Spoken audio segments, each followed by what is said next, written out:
Hello everyone, we are live. How are you all doing? This is Cliff, and I've got a special guest with me today, and that's Benjamin, Benjamin's Book Club, and I'd like to talk about the channel very briefly. Awesome channel. He talks about horror, science fiction, a little bit of fantasy, does some excellent book reviews. How are you doing, Benjamin? Thanks for the really kind words. I'm doing really good. Yeah, tell me a bit about yourself, your channel, your reading background. Yeah, so I think like a lot of people, I said I was a reader for a long time, but hadn't really read that much since I was a teenager. And then there was a particular YouTube video I watched that asked you to, count the number of books you read in a year, take how many years you have till the end of an expected lifetime, and that's how many books you'll read for the rest of your life. And the number wasn't good enough. So I've about 4 years ago, I challenged myself to read at least 50 books a year, and I've normally done about 60 to 70 since then. So yeah. How many did you do last year? Can you remember? That's a lot. Eh? Yeah. And what about your horror background? Like in terms of what is the first book you read? A horror novel. And how did you start reading horror? Yeah. So I think the first horror book I read, I didn't end up finishing because it was Stephen King's It, and I was reading it as a 12, 13-year-old, and I was about 3 or 4 chapters from the end, and my mother decided to steal it to read it, and she said, "Oh, I'll finish it very quickly. You'll have it back," because she reads really quickly. About a couple of days later, I asked for her back, and she said, "No, it's too scary. I threw it away." So I never got to finish it because my mom threw the book away. No, that is terrible. That's terrible. Yeah. But then again, she might have read right at the end of the book. There's a very infamous scene that Stephen King was very. Stephen King did not. Yeah. It's not. We're not going to go there now. We're not going to talk about that. So, what are the other horror books you have read since then? Just some background. Yeah, so I've read not as much as I should, but I've read quite a bit of Stephen King since then. Salem's Lot's one of my favorite horror books ever. Oh, that's an awesome book. I've read a lot of Clive Barker. I read a bit of Dean Koontz, and then I tried to read some of the more, maybe not unknown, but some of the lesser, King, Koontz kind of books. So, who have I read? Like Michelle Paver. I've got to look at the shelf now. No, go for it. Darcy Coates. Oh, Darcy Coates. Colson Whitehead. Joe Hill. Yeah. Which one by Joe Hill have you read? I've read Horns, and I've read Heart-Shaped Box. I think Heart-Shaped Box is a good one. Yeah. Heart-Shaped Box is one of my favorite horror novels. Yeah, Heart-Shaped Box is an awesome story. What do you think of Dean Koontz? Because I find him a little bit sort of up and down. I've read 2 of his books so far. I've read Phantoms and TikTok, and both of them disappointed me. I didn't get into either of them. Yeah, the problem I've had with him is that he kind of has this, every single book, you feel that it's sort of the same. He has this thing where he lays out certain kinds of characters, certain kinds of scenarios, and they all just sound the same after a while. Look, I have read some books by him that are really, really good. Like my favorite, I think, is a book called Intensity. It's not everyone's favorite. And Watches is also that one's my only Koontz that's still on my TBR, because it's meant to be his most hardcore book. It's pretty good. The last one I think I'm going to try. Yeah, it's pretty good.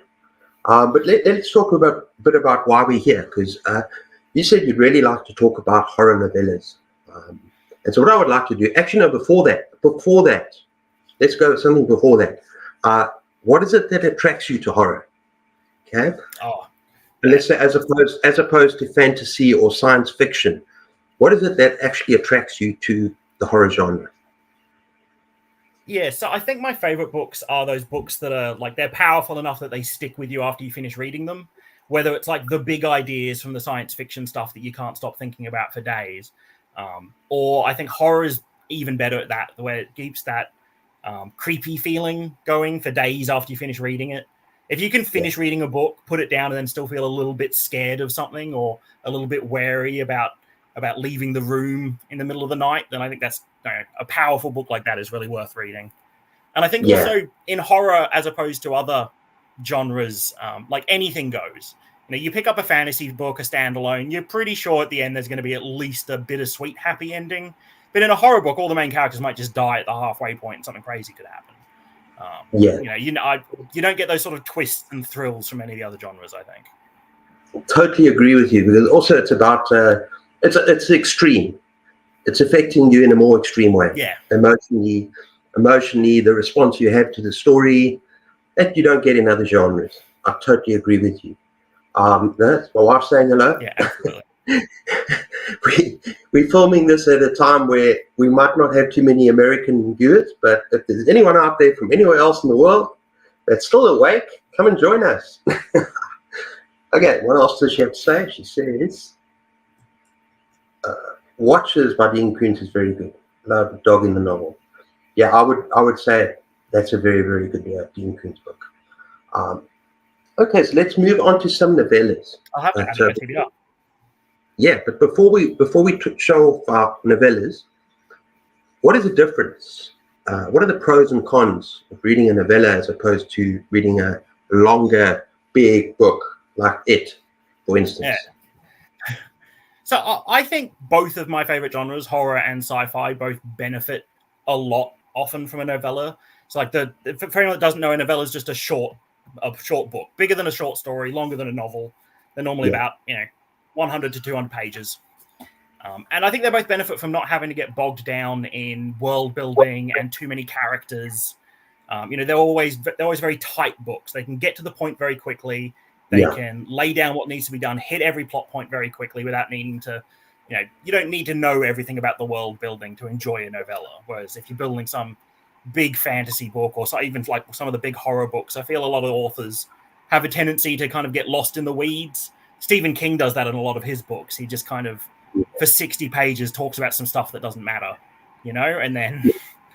But I would argue for sometimes longer books, because if it's done properly, absolutely, if you got amazing characterization and world building and painting a setting and everything, you can really get lost in the story.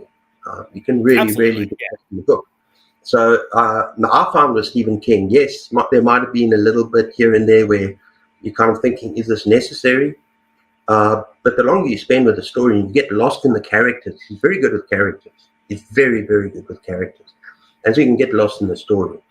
But I also agree. I agree with you that a novella, if it's done properly as well, because it can be that you read it and if it doesn't capture your attention straight away, so if you read like the opening few pages or paragraphs or the opening chapter and it doesn't capture you and bring you into the story, because it is so short, that could be a disappointment. So I think I agree with that. Yeah. But also, go both ways for sure. Yeah, go both ways. But I agree that there's some novellas that we're going to talk about today that are absolutely excellent examples of what you were talking about.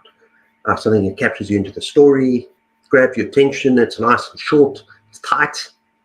They don't get bogged down with too much world. They don't give you long enough to worry about whether it's going well or not, or about to ask too many questions. You're just strapped in and you have to go for the ride. Yeah, no, exactly. You want to start? Talk about one of yours? Sure. So I think one that everyone will have probably heard of is The Hellbound Heart by Clive Barker, which is the inspiration for the Hellraiser movie series. Yeah, and for my money, The Hellbound Heart is better than that first Hellraiser movie. Yeah, I agree. We follow a man who is hunting pleasure and like experiences, and he's addicted to these things. And he hunts down a puzzle box that is supposed to be able to grant him untold pleasures, thereby summoning the terrible Cenobites that we've seen in the movies, that give him so much pain it might turn into pleasure at one point. And the book is full of horrific torture scenes, a lot of dread as this man is still somehow in the world and is trying to bring himself back into the sort of the human world. and it's full of sex and violence, and I think if it was much longer, it might be a bit over the top, but at the length that it is, it just runs really well. Yeah, I think the first chapter just contains some of the best body horror. What you're talking about with those Cenobites, and it really ripped it's got a very good hook. Yeah, it's got a good hook. No pun intended. But it's a body horror that he's so good at, and I think in some circles he's kind of seen as the sort of grandfather, Clive Barker, the grandfather of more extreme horror. You know, he was the first that took horror into a different direction with something like The Hellbound Heart, with such gratuitous body horror, but done in such a way, just done so well that it just draws a reader in. And yeah, so he took horror to new heights. And this is an excellent example, Hellbound Heart. Yeah, and as you say, after that first chapter, the fact that he's miraculous, still in the world, and then we're not going to go into spoilers after that, with this girlfriend and what happens after that. But it's a very tight, nasty story, unlikable characters, but yeah, very, very enjoyable, and something completely different. You know, Clive Barker was a new voice in horror. No one did anything up until that point. Clive Barker did. In fact, it started with the Books of Blood, didn't it? Have you read any of the Books of Blood? Yeah. I've read both volumes of the Books of Blood, and I think Clive Barker probably shines in the sort of shorter fiction. I think we've both read Damnation Game by Clive Barker. I think we both liked that book. Yeah, no, I love that. You liked that one, didn't you? Yeah. Yeah. But I think I like his short fiction more than I liked his longer stuff. Look, The Damnation Game was his first novel. It was his debut, and I have to agree, on a reread that I did recently, it was a little bit on the slow side. So I actually struggled a little bit, but still, if you're patient enough, it's a damn good story. The books that I do love by him are more his dark fantasy. Reworld, Imagica, and those are huge. Those are massive. But I really, really got lost in those. Those are my favorite.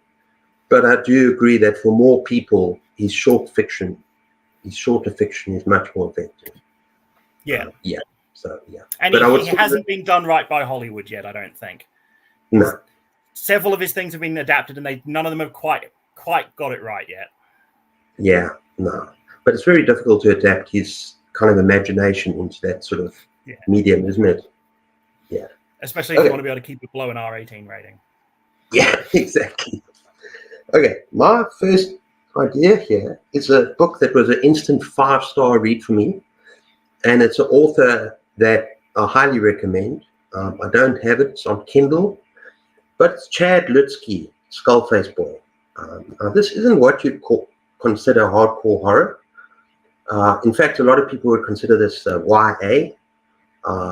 It's sort of horror with heart. So some people, it might not work for them, but I found it absolutely. It's a short little novella, maybe the same kind of length as The Hellbound Heart, but like I said, completely different. And it's about this boy who's got a skull for a face, and he's ostracized. Nobody.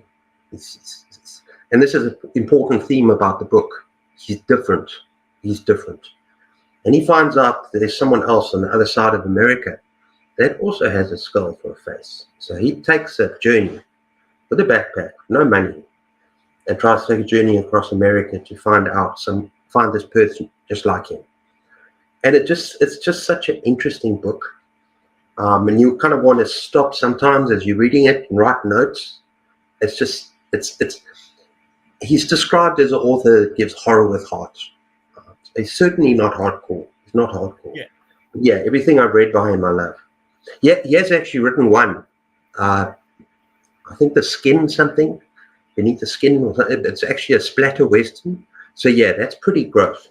He does write serious horror, splatter western, yeah. But everything horror doesn't need to be violent, does it? Horror just needs to be creepy and thrilling and out there. I mean, some of the imagery in this book, Skullface Boy, is pretty. It does get pretty dark. But I think the fact that you've got a 16-year-old protagonist, everyone labels it as kind of YA horror, but there's so much more to it than that. There's so much more to it than that. It's such an interesting book. So if you ever pick up Chad Lutsky, I would recommend that. Yeah, I'll add that to my TBR. Is it on your follow TBR? That. It is now. Yeah. I'll follow that up with my own sort of possibly slightly YA horror story. Again, following a set of teenagers in the last year of high school, Night of the Mannequins by Stephen Graham Jones. Yeah. It follows a group of teenagers just coming to the end of high school. So they're all about to move away for college and university. And it follows the main character, Sawyer, who's going to be staying behind in town. And it's a story about his fear of being left behind, of being forgotten by his friends. And we'd see this story through a mannequin that they stole from the back of a shop one summer. And they played all these pranks with this mannequin, and they left him in movie theaters, and they left him at cafes. But then at the end of the summer, they all forgot about Manny the mannequin, and they left him behind one day in the forest, and no one talks about him anymore. And so now Sawyer's worried that he's being left behind just like Manny is. And then it seems like Manny the mannequin comes back and starts killing people. And it's a story that there's twists and turns throughout the entire book. It's not inherently violent. There's some violence in there, but it's not gross body horror. It's just a story about a teenager being worried that he's being left behind by his friends, and then a mannequin starts killing people. And it's one of those great little short novellas that ends leaving you wanting just a little bit more. You feel like you needed another chapter to I really wanted that immediate conclusion. But I read this book twice now, and on the second read, there are clues littered from page 1 all the way through to the end about what was actually going on in this book. So it's the sort of book that you can finish, and then at the end look back and be like, oh, okay, now I know what all that stuff meant. Awesome. Yeah, I really would suggest it. Stephen Graham Jones, I think, is better known for his novels. I believe he wrote The Only Good Indian and My Heart is a Chainsaw, which is a trilogy I think he's just finishing now. Yeah. We haven't even said hello to my wife. Hello, my baby. She's the one that commented. Thanks for joining us. It says Night of the Mannequin sounds awesome. I've actually got that on my Kindle. So yeah, and it comes in at 130 pages. So finish it very quickly. Read. Yeah. No, I think I'll put that on my what month are we on now? April. Yeah. I think I'll put that on my May. I'll put that on my May TBR, or pile of possibilities. I haven't read Stephen Graham Jones, and I really I've wanted to get to him for a while now. I don't know what's prevented me. But that might be a good fun place to start. So I need to get to his novels. I think I've got 2 or 3 on my shelf that I need to read. That maybe I'll read in the next month or so. There's one about something, the only Indian, isn't it? The Only Good Indians. The Only Good Indian, yeah. That does sound very good. A lot of people rave about that. Yeah, it was huge a few years ago. Yeah. Okay, I've got another entry. Let's go to something kind of different now. And this is definitely not YA, but what I would consider this is very, very weird. And it almost goes to like the Lovecraftian, strange, crazy, chaotic places. And that is Sour Candy by Keelan Patrick Burke. So good. You've read it, eh? Yeah, it's so good. And that first chapter is just so freaky. It's just, I've never read anything like it. And he goes into the store and he wants to buy some candy for his girlfriend so that they can have a nice hot night together. And what happens is kid starts throwing a huge tantrum. And kid's on the floor eating up his candy, and the mother looks like there's something wrong with her, looks haggard, sick. Then later on when he's driving off, she rear ends him. It's just such a bizarre beginning, right? And the kid's missing. And she throws herself in traffic and gets smacked and dies. And then it just goes from worse to worse for this guy. I'm not going to talk about the rest of the plot, but you know the story. You know what I'm talking about. Oh, yeah. No, that one stuck with me. I remember reading that. I think I finished that one at a lunch break while I was working at a school. And later on in the day, a kid grabbed me on the back, and I was like, oh. Yeah, I'm not normally into creepy kid scenarios, but that book absolutely freaked me out. And the thing is, it goes way beyond just a creepy kid thing, right? It gets so weird. It gets so weird. And this poor guy, what happens to him? And just gets from worse to worse for him. And it just, it's one of those books that stayed with me a little bit. So yeah, thoroughly enjoyed that.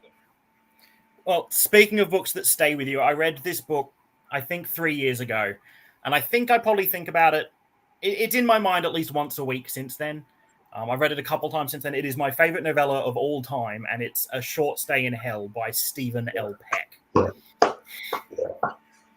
Tell me about it. I've read that. It haunted me for days afterwards, that book. Yeah. It is the most interesting idea of hell that's ever been put on paper that I've read. I've been hunting for a book like this since I finished it. A devout Catholic man dies, gets... isn't he a Mormon? He's a Mormon, isn't he? He's a Mormon. Yeah. A devout Mormon dies, finds himself in hell in front of a demon who tells him that, sorry, the actual real religion was Zoroastrian. So you now have to go to hell. But because he only had the wrong religion and he wasn't a bad man, he gets a chance. He gets to go to a hell where there's a chance to leave hell, and he can go to heaven when he finishes his task. So he gets dropped in a library where there are a countless number of books. Each book is about, I think it says they're 400 pages long, and every single character in the book is a random character. And your task is to find the book that exactly tells the story of your life. Yeah. And as we go through the book, right from the start, we learn that he's going to be there quite a while, as he talks about having walked light years in this library, walking for billions of years to try and find a book.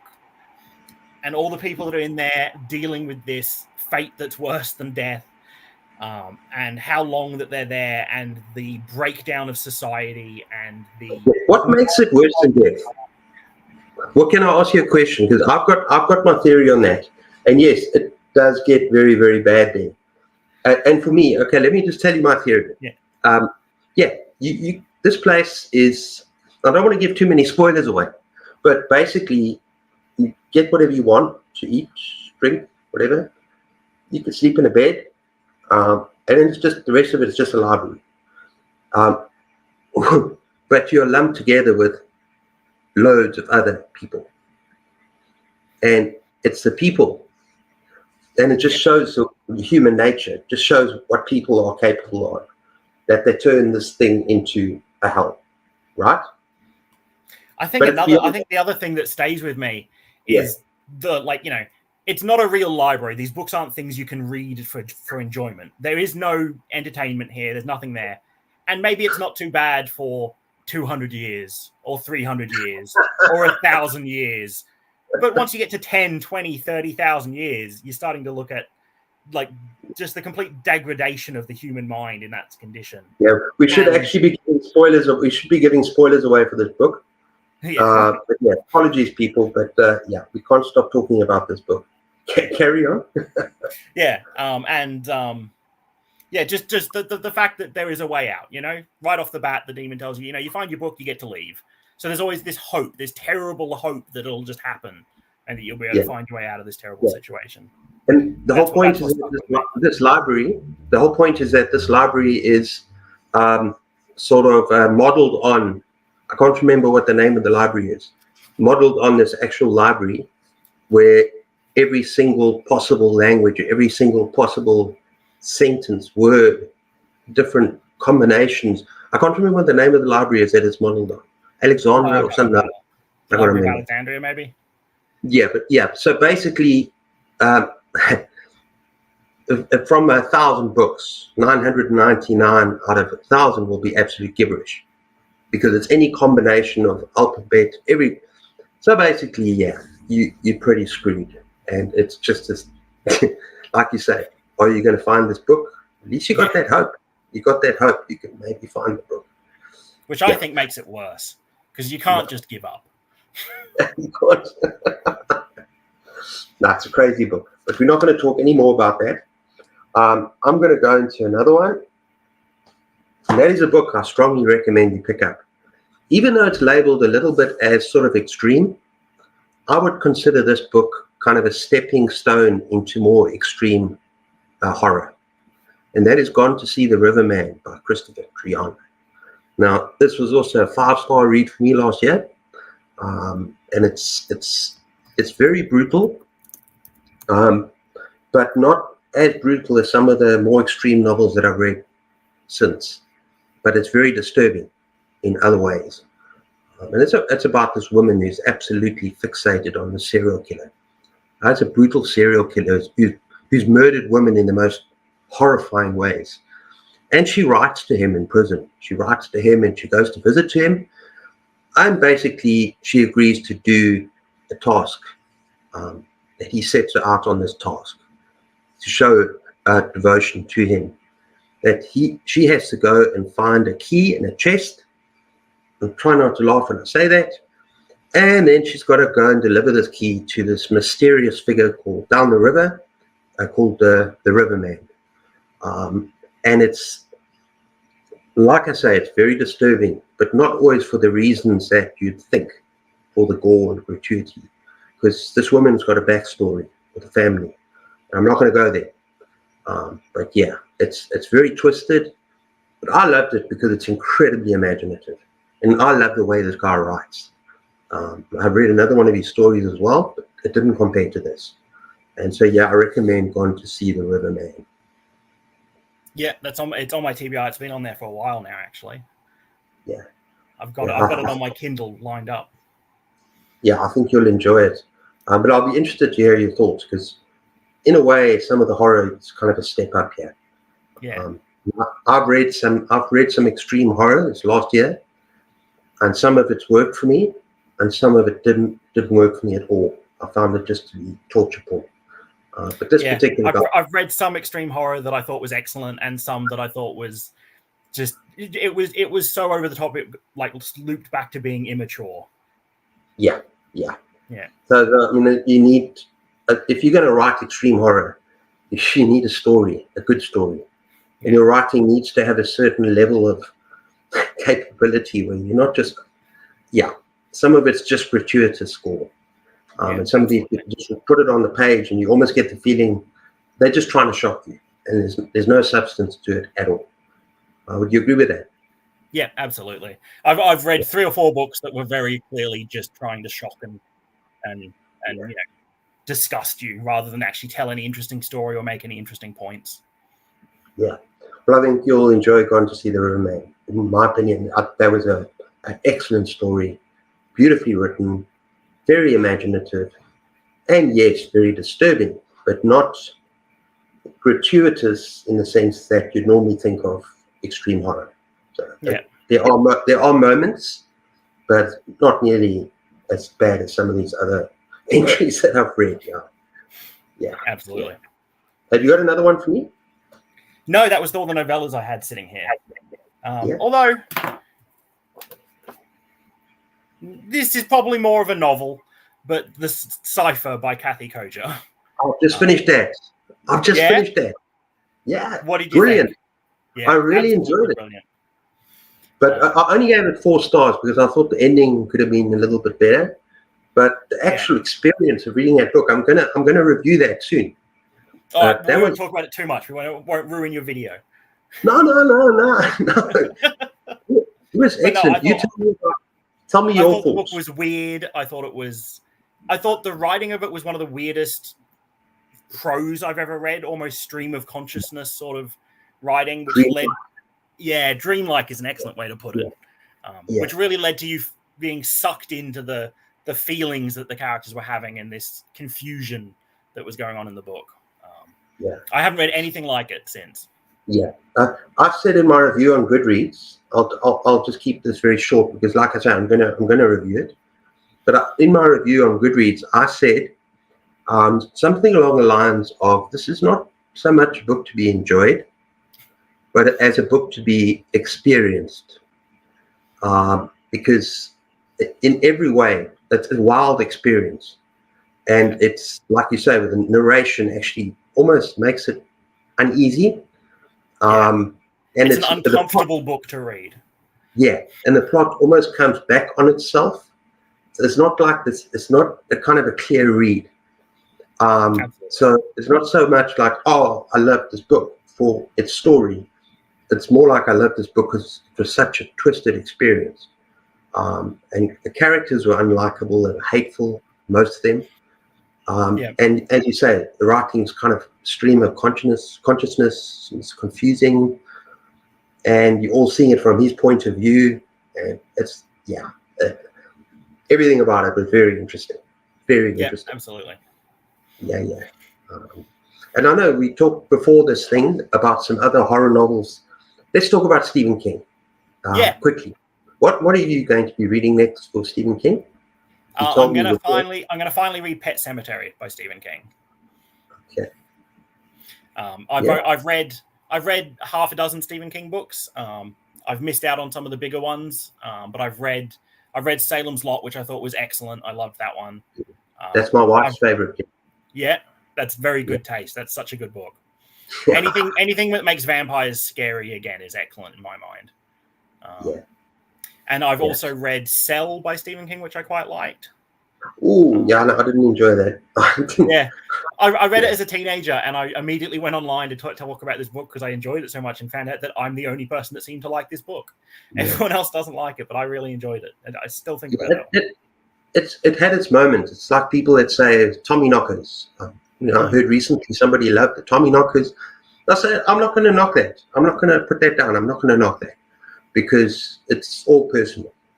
And there's something to like in those books. I remember reading a Tommy Knockers as a kid and kind of enjoying it, but remembering it wasn't as memorable as the other ones that I was reading, and it was a bit weird.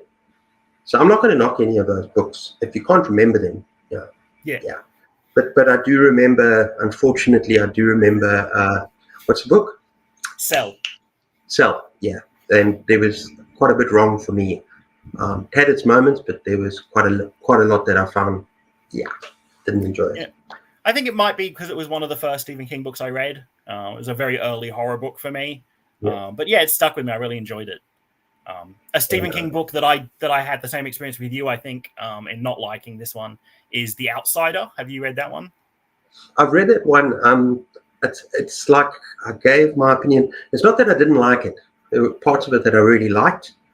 I just felt very differently to the other people on the group because we did a on Greg's channel, another bibliophile reads.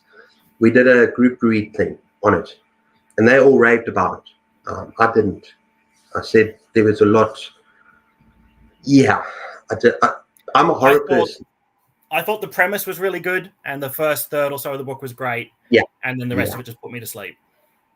Yeah, I was kind of similar to you. It didn't so much put me to sleep. I liked some of it, but it dragged a bit. And the characters weren't as clear as some of other Stephen King's work. And the ending for me was a little bit of a kind of a letdown because I'm not going to talk about the ending, but it dragged a bit. Maybe it could have been a novella. It might have been a bit better as a novella. Or if the characters had been better described, maybe a longer book. But I think you'll enjoy Pet Sematary.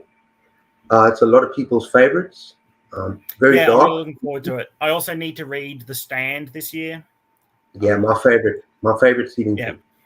I've always been scared of big, long books. I look at a book that's 1,000 pages and I think, is this book worth reading when I could read 4 books in the same amount of time?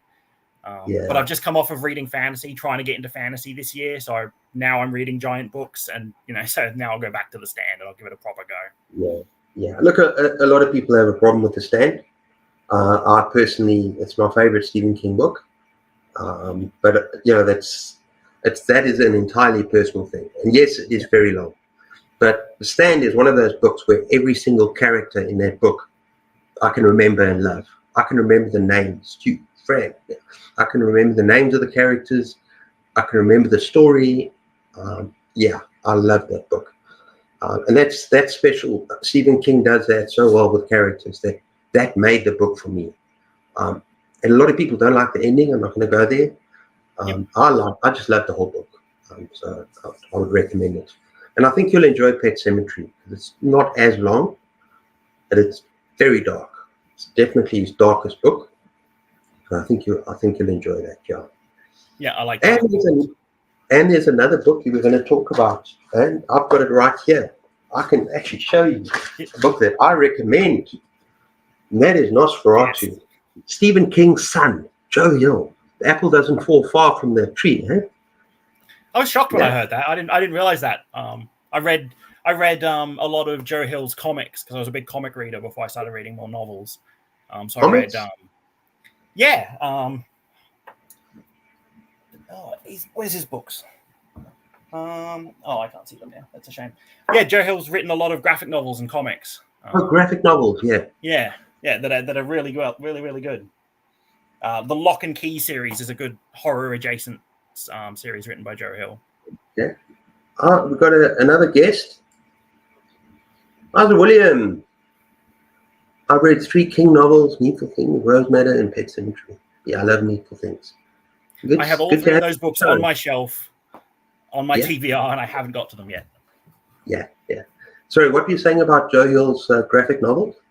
Yeah, I read Joe Hill's Lock and Key series, which is a maybe a bit YA, but it's a horror graphic novel series by him.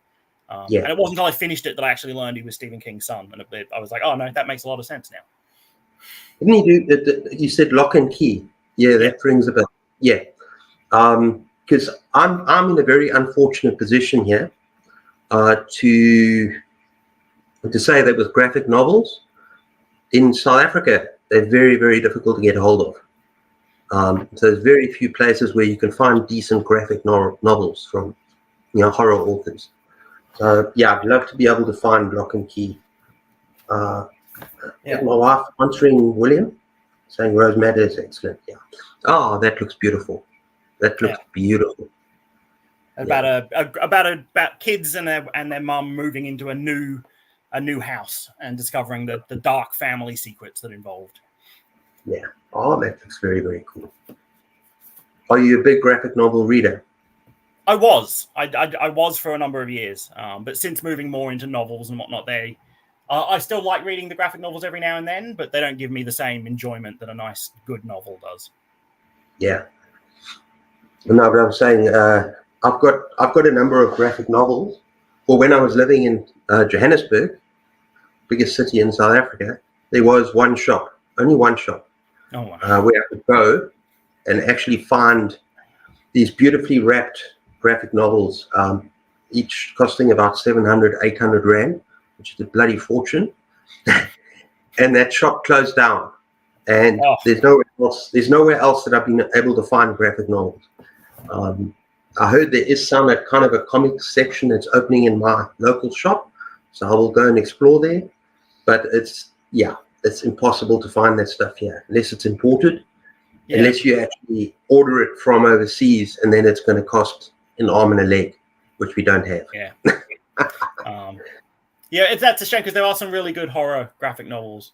We'll have to do another one of these one day, and I'll get a list of my favorite horror graphic novels together for you. Another chat. Yeah, absolutely. But I think next time what we should do is actually do it from your side. Yeah. And then that'd be cool. And in fact, once we've actually, what we should do is now that we've got each other's emails, you can talk about some books that we might be able to buddy read together. That'd be great. That'd be fantastic. So we can do a buddy read, and then we can do a book review of those books as well. Yeah, kind of have like a non-spoiler section, then have a spoiler section. So that's actually a nice idea as well. Just as part of our video. That can always be a lot of fun. And I did that with Bad, with another, what was it called? A Black Farm, which is another extreme horror novel that I really enjoyed.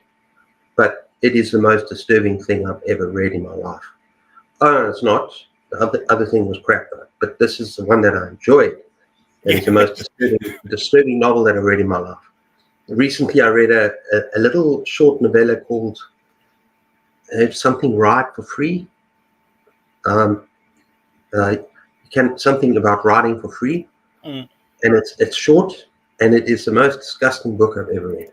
Really, honestly, I can't recommend it to anyone. But anyway, The Black Farm, if you want to be tested, that's a very good book. And it's I'll add it to my list. Yeah, well, just be warned. Check trigger warnings, because there's graphic violence. Oh, yeah, William's got the name of this book. No One Rides for Free. That's it. I don't recommend that. don't read that. But anyway, it's about this couple that kill themselves, right?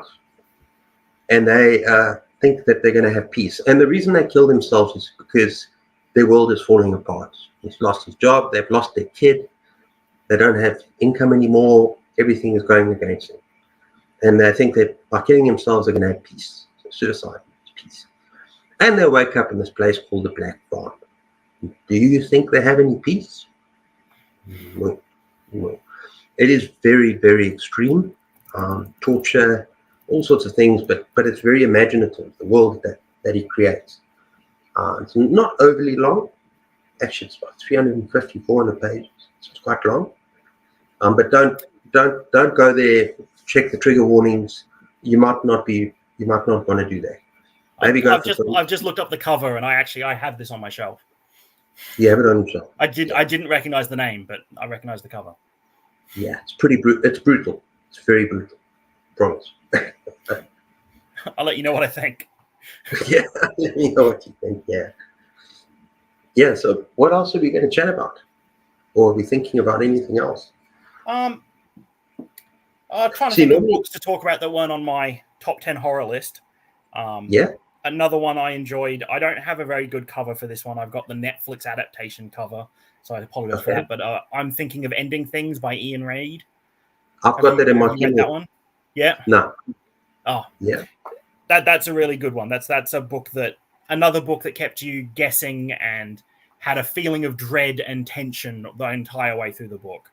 A story. It's told from the point of view of a young woman who is on the way to meet her boyfriend's family. He's driving on a road trip, and she's thinking about breaking up with him the whole time. But he is so there's a bit of a double meaning there. Yes, but there are clearly issues going on with him, and he might be. She thinks he might be dangerous or violent, perhaps. But it goes really off the rails from there. It's a very strange book with a very divisive ending that I think was done really, really well. And it's tense, and there's I can't talk about it too much without spoiling things. But there's a stress and a dread the entire way through the book. Is that the same author that wrote You've Lost a Lot of Blood? I think so. Because actually that's the one on my Kindle, not the one you've just mentioned. There's one that's called You've Lost a Lot of Blood. That's also very, very, some people love it, some people hate it. And it's got that absolutely appalling cover. It's got this face and the blood coming down the face. I haven't read that one, but that's Eric LaRocca. Different author. Oh, it's LaRocca, yeah. I've been putting that off because I've heard so many mixed feelings about that. And I don't know the cover of that one is brutal. It's absolutely brutal, yeah. And I think there's two different covers. The one with the face also looks like she's been run over with a face. Yeah. And the other one with the arm dripping blood. Yeah. So there's pretty gory covers. Yeah. Yeah. No, man. What normally happens at this point is that we've got more people on chatting with us, so we can push the time up to think. But that's not necessary. We don't have to force it out. Absolutely. But yeah. So I can thank William for coming onto my show. My wife. Let's just talk about these books. Have you read Needful Things? No, but I've picked it up. I know the general idea of it. It sounds really interesting. I was just surprised at how big the book was when I got it. I thought it was going to be a bit shorter than that. But I will read it. I've got to say that I think it's one of his more underrated books. I really had a good time with it. I know my wife did as well. We had a really good time with it. There's a lot of people. Yeah. I don't know if it'll be on my top 10, but it'll be in my maybe top 15. Yep. And I've read 60. I read 60 of Stephen King stuff, so it's quite a lot. But it's definitely right up there. Rose Manor, as my wife said, is very good. And then you'll enjoy Pet Cemetery, yeah. Needful Things is actually funny. What is that? Yeah, it is kind of funny in a way because he sets these people off against each other, but we're not going to go into spoilers here. But the villain, yeah, it's chaos in this town, absolute chaos. It does tend to get a little bit crazy, yeah. Okay, wife says, "Hey Gareth, Needful Things had a lot of characters, which is probably why it was such a hefty book. It is very good. Loved it. Yeah, it's almost like yeah. Go on. I was going to say characters are what Stephen King does best, aren't they? Like yeah, every character in Salem's Lot felt like a real living, breathing person that had a role not only in the story but in the whole town of I can't remember the town's name, but yeah, that's just what he does the best. He's brilliant with that. Okay, Gareth is here. Hi, Gareth. Hi, everyone. Nice to meet you, Benjamin. Hi, Gareth. Yeah. I need to. Hi, Gareth. Okay. Gareth, unless you ask us a question now, we were actually looking to go soon because we didn't have anybody else. So how about you give us a nice question, Gareth? Something that we can talk about, because we were actually just about to close up a little bit after Needful Things. Yeah, I don't know if you know Gareth's channel. Yeah, Benjamin. Yeah, absolutely. Book Songs and Other Magic. Got a great channel. What did my wife say on? Oh, Salem's Lot. I told you Salem's Lot. It's her favorite book. The characters were fleshed out and they're fantastic. Yeah. You looking for another book to show me? Yeah, I thought I'd just go through we've talked about all of them. Well, we've talked about 2 of them and we haven't talked about one of them. But the next 3 horror books that I'm going to read. Yeah. So let's go. We talked about it. The first one I'm going to read is Pet Cemetery. Yeah. I'm going to read that immediately as soon as I finish this next book. Then I'm going to go from father to son, and I'm going to read Nosferatu. Oh yeah. And a really embarrassing story about this one. I've had this book on my shelf for maybe 2 years, and I only figured out what this said about a month ago. Until then, I'd been calling it N0S4. Well, at least you figured it out now, so that's cool. Yeah. And then the last one I'm going to read is A Trouble with Lichen by John Wyndham. A Trouble with Lichen by John Wyndham. Okay. Is that a horror? Story, I've been told that it's horror. It's a story about a scientist that discovers a type of lichen that can extend human life, but there's only so much of it to go around, and they haven't announced it, and they're not the only ones working on it. Okay. So I haven't read it yet, but it's a little short classic book. So yeah. Okay, we're going to show a couple of questions here. What are you most looking forward to for putting on your channel video-wise? Is that for? I think for both of us. You go first. Okay. Well, I'm really looking forward to 4 o'clock as well because it's my 1K thing with my wife. So it's going to be putting a lot. It's kind of a lot of fun. And another thing, video-wise, I'm really enjoying. I'm doing a top 100 at the moment. I'm calling it my project, right? And I'm down to 70 to 61, so I'm really enjoying that. How about you? Well, one, I'm loving that series, and I need you to hurry up because I'm enjoying it. Your top 100. Thank you. No, the video I'm most excited to put out is not horror-related. It's my top 10 science fiction books. Okay. I've had a lot of trouble narrowing that down to 10 and then ordering it. But I think I finally got the list ready, and I'm finally ready to actually shoot that, edit it, and put it up soon. Well, I look forward to that. I think Gareth will enjoy that as well. He loves science fiction. Okay, so tomorrow, Gareth said he's going to do announce my Stephen King project. Looking forward to seeing him. Yeah, definitely going to watch that. Exciting. Yeah. I actually want to read all of Stephen King, so I'm reading one Stephen King a month. So like I say, I'm on about 60 now, including his short story collections and his novella collections. I've read about 60. Maybe it's more like 58. But I think I've still got about 20 to go. So It's a long way. It's a long at one a month, and the speed he writes sometimes, you might never finish. Yeah, exactly. Might have to just put 2 or 3 on my TBRs and get them done. Okay, so Benjamin, let me know when you're reading Nosferatu. I might be able to buddy read it. That'd be cool. That'd be great. I'll reach out. Yeah. Okay, then you've got. Wait, what's this one? Oh, yeah, this one. I love Trouble with Lichen. It's one of my favorite. Oh, it's John Wyndham. Okay, no, you love John Wyndham.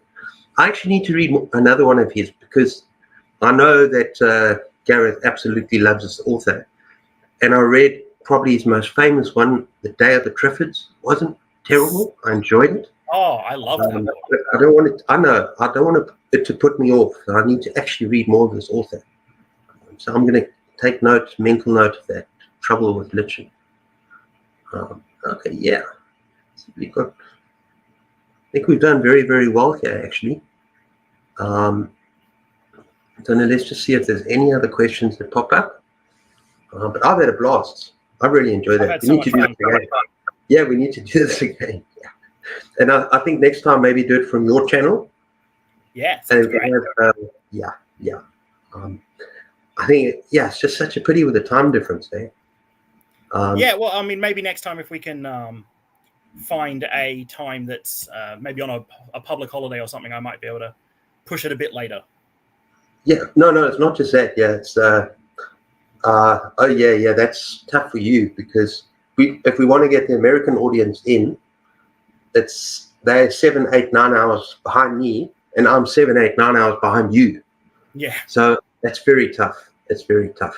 I'm not really a night person, so okay. I'll watch the show. Thanks, Gareth. I'll watch the show back later, guys. Thanks a lot. I need to start watching you got a Lacquer Live show that you do with Dave. Yeah. So I'm going to have to start watching back those shows as well. But this was a lot of fun. Going to have to say thank you so much, Benjamin. No, thank you for having me, and congratulations on 1,000. Thank you, and yeah, we're going to do a playback for sure. I'll show back later, guys. Who's this? David Olive. Yeah, I can't get that wrong. David Olive. Yeah. Is this thing on? Yeah, I need to watch those. He's got this cool live show with David Olive, but it airs at like 1 o'clock, 2 o'clock, 3 o'clock my time in the morning. So I need to watch those. I need to actually watch them, play them back. That's the problem, I think, with both of us. It's difficult to watch not live streams, not just live, but what are those things called? Readathons and Yeah. No, you know what I'm talking about. Let's read. No. Yeah, I've lost it. Yeah, but you know, when people go live at 3 in the morning, 4 in the morning, I can't really join them. Yeah. Unless I'm up really, really late, which is not often. It's like kind of not very healthy. Okay, so my wife says, this was awesome, really enjoyed it. Nice to meet you, Benjamin. Thank you very much, Anita. Nice to meet you too. Yeah. Okay, everyone, so we're going to go. Let's just hang out for a little bit. We're not in the stream. But we're going to go now. Thanks, everyone, for joining in. And I hope everyone who watches the show afterwards, watches a rerun of the show, gives us a nice comment. Let me know what you think. And let us know what you think. So, yeah, we're going to say cheers now. And we're going to end the live in 5, 4, 3, 2, 1. End stream.